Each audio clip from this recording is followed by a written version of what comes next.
Hello and welcome. As you have seen in my previous videos, I have been discussing the sexually immoral teachings of the Quran and Muhammad. In this video, I will be continuing that topic. Please note I will not be attacking Muhammad or Muslims.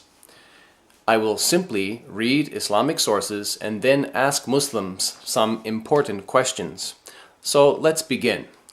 Let us turn to the Quran, chapter 66, verse 1. It says, quote, يا أيها النبي لما تحرم ما أحل الله لك تبتغي مرضات أزواجك والله غفور رحيم, which translates as, O Prophet, why do you forbid yourself that which Allah has made lawful for you? You seek to please your wives, and Allah is forgiving, merciful.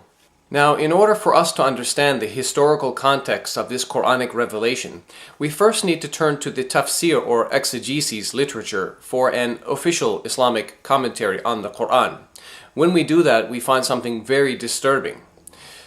In Tafsirul Jalalain, which is one of the most popular classical commentaries, we read the following explanation of Quran chapter 66, verse 1. Quote, O Prophet, why do you prohibit what God has made lawful for you, in terms of your Coptic handmaiden Maria, when he lay with her in the house of Hafsa, who had been away, but who upon returning and finding out, became upset by the fact that this had taken place in her own house and on her own bed, by saying, she is unlawful for me, seeking by making her unlawful for you, to please your wives.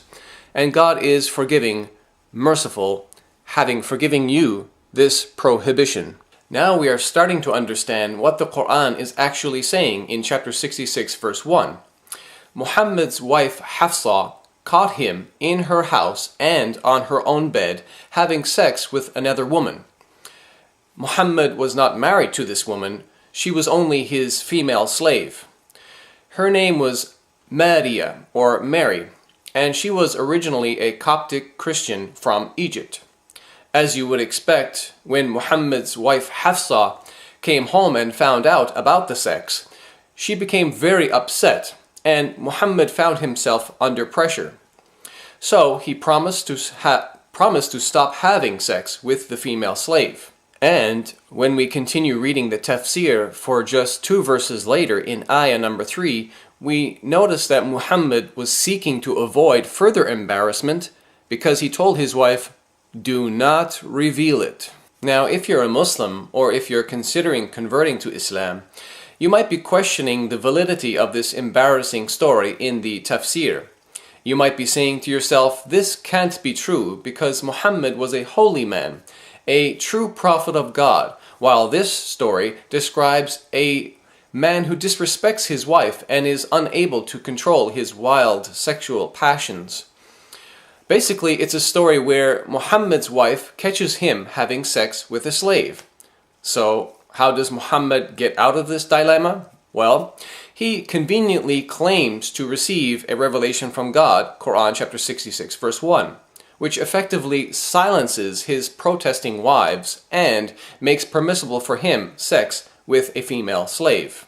Well, for those of you questioning the validity of this story, I'm sorry to inform you, but this story does find validation and confirmation in the following authentic hadith. In Sunan an-Nasa'i, volume 4, hadith number 3411, we read, quote, عن أنس أن رسول الله كانت له أمة يطأها فلم تزل به عائشة وحفصة حتى حرمها على نفسه فأنزل الله عز وجل يا أيها النبي لما تحرم ما أحل الله لك إلى آخر الآية.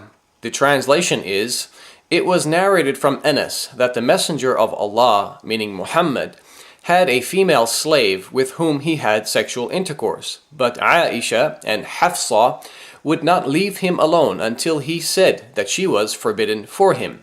Then Allah, the Mighty and Sublime, revealed, quote, O Prophet, why do you forbid for yourself that which Allah has allowed to you. Quran 66 verse 1 until the end of the verse. And this hadith is indeed sahih or authentic. So as you have just seen, this story is indeed authentic and is therefore very damaging to the reputation of Muhammad. Listen, I'm not making this story up. Instead, you've seen it yourselves directly from the Islamic sources. And if you're angry right now, then you're not angry at me. Actually, you're angry at the sources of Islam. And in fact, if Islam didn't teach these things, I wouldn't even be making these videos. And think about it. To add insult to injury, just read Quran chapter 66 verses 3 to 5. You will see the God of the Quran, Allah, actually criticizes Muhammad's protesting wives, Aisha and Hafsa, for condemning him for having sex with Mary, the slave, a woman who he was not married to. Now here are my questions for Muslims to think about and answer. Question number 1. Why didn't Muhammad just wait for his wife Hafsa to come home and fulfill his sexual desires with her, rather than having sex with a female slave in the temporary absence of Hafsa? Question number 2. To add insult to injury, Muhammad performed that sexual act in the house of Hafsa and on her bed. Do you think Muhammad acted sensitively and respectfully to Hafsa? In fact, if you really want to understand how Hafsa felt when she came home and found out what Muhammad did, you can read about her reaction in the History of At-Tabari, Volume 9, page 131. In the bottom footnote, it says about Hafsa, quote, "One day when she returned from her father's house, she found the Messenger of God, meaning Muhammad, with Maria in her house and burst into hysterical behavior." Question number 3. If Hafsa was perhaps on her menses and was therefore unavailable to please Muhammad, then why didn't he just wait to see one of his other wives and fulfill his sexual desires with one of them? Remember, chapter 66 of the Quran is not a Meccan surah, but is actually a Medinan surah. And we know that in the Medinan period, Muhammad already had multiple wives available to him, and specifically at the time when he obtained Mary as a female slave. And we know Muhammad used to take turns visiting and staying with different wives on different nights. So why couldn't he just control his sexual passions and prevent himself from having sex with that female slave? These are my questions for you, Muslims, to think about and answer. Thank you for watching.